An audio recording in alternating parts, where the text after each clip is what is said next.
this video, we are going to talk about the Intermediate Value Theorem. So let's state what that is. So the Intermediate Value Theorem says, suppose that f is continuous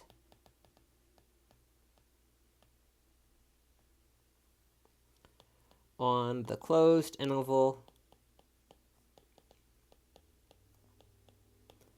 a to b, and let n be any number between f of a and f of b, where f of a is not equal to f of b. Then there exists some value c in the open interval a to b such that f of c equals n. So this is what the Intermediate Value Theorem says. Now all it's really saying is the following. A continuous function f takes on every value between f of a and f of b.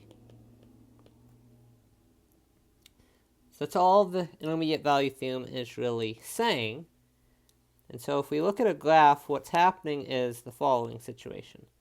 We've got some point down here, which this would be the point a comma f of a, and some point up here, b comma f of b. And all the Intermediate Value Theorem is saying is that every value between f of a and f of b we have to hit as we draw the graph. And so f of a is here, f of b is up here. And it's saying every value on the y-axis between these two we have to hit when we draw the graph. And now the rationale for this is when I draw the graph, because it is continuous, I cannot lift my pencil, and so I have to hit everything in the middle. And so it's fairly easy to see from the graph that the Intermediate Value Theorem has to be true. I can't jump anywhere since I can't lift my pencil, so I've got to hit all the values between. Now an important thing to be aware of is that nothing in the Intermediate Value Theorem says that I can't hit the same value twice. And so if I'm going from f of a to f of b, maybe I have something like the following, and so maybe this value n that we care about, maybe it happens like 3 times. That's alright. It's alright if it happens more than 1 time. The Intermediate Value Theorem just tells us that it happens at least once.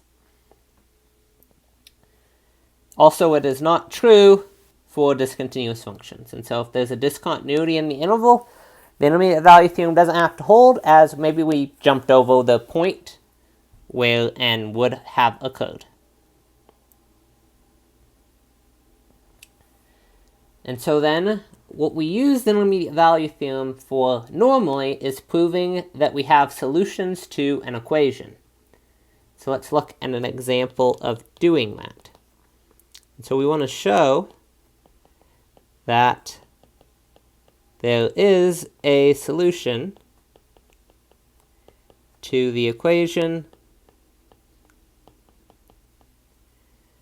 4x cubed minus 6x squared plus 3x minus 2 equals 0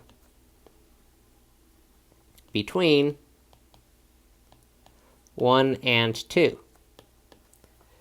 So we want to show that we have some solution between 1 and 2.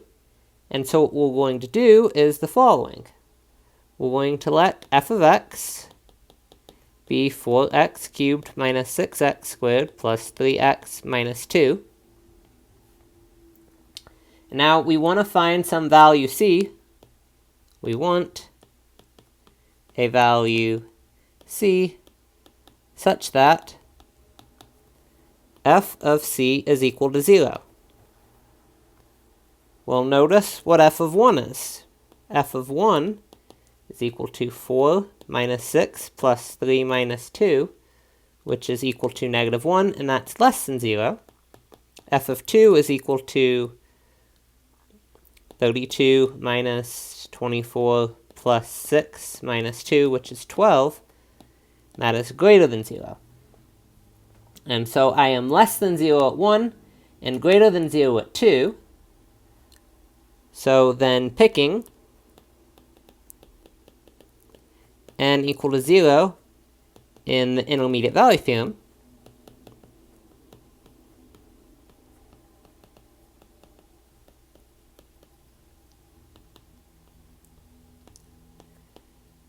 we have there exists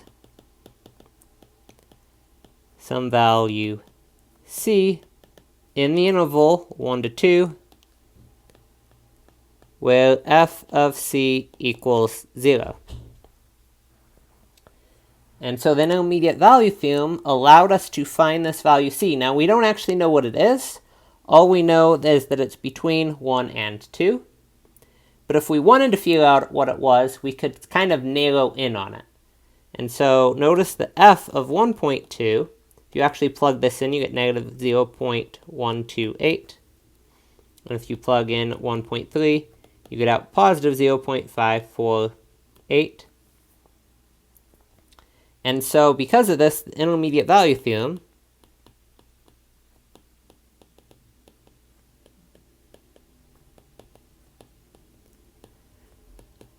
tells us there is a c in the interval 1.2 to 1.3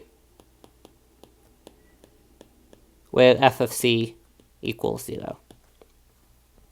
And so while the intermediate value theorem doesn't tell us exactly what c is, we can just kind of keep narrowing in on it as much as we want by shrinking the distance between our two endpoints.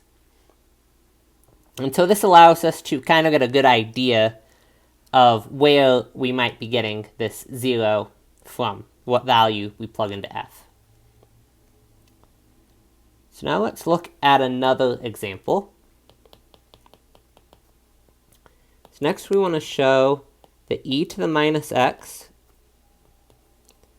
is equal to 4 plus x cubed has a solution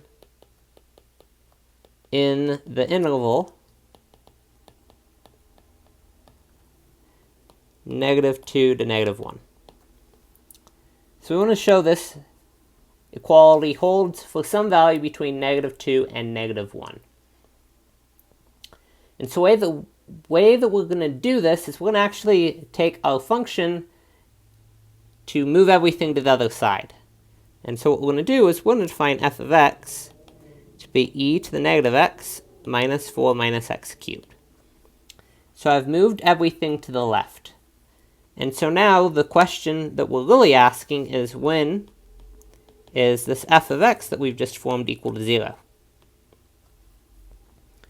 And so we just move everything to one side, and then we're just figuring out when do we get 0 again. And we're going to use the intermediate value theorem once again, and so we're going to plug things in. So observe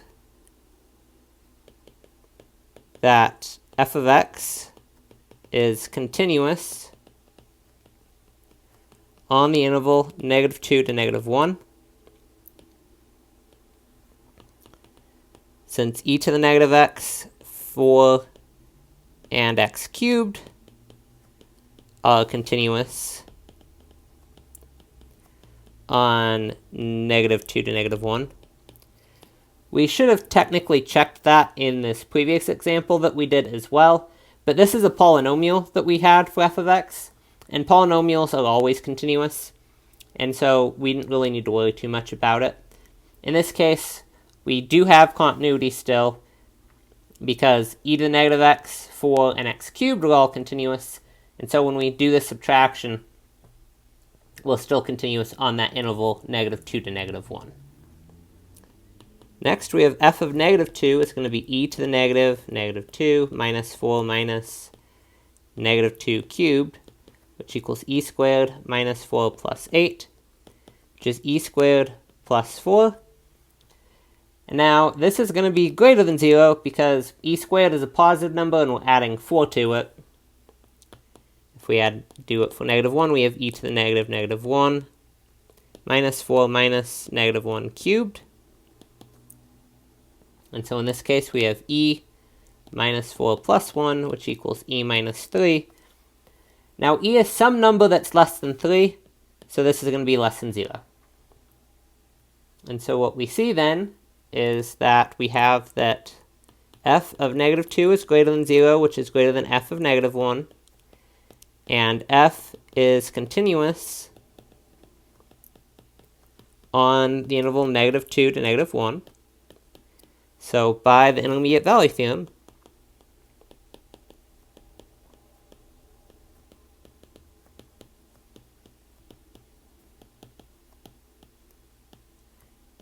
there exists a number c such that f of c equals 0. So that is, we have that e to the negative c minus 4 minus c cubed equals 0, or e to the negative c equals 4 plus c cubed. And so this value c then is the solution that we were looking for. It's a point where this equation that we had up here holds. And so we were able to just rearrange things and use the intermediate value theorem to show that we got a solution to this problem that we were looking at.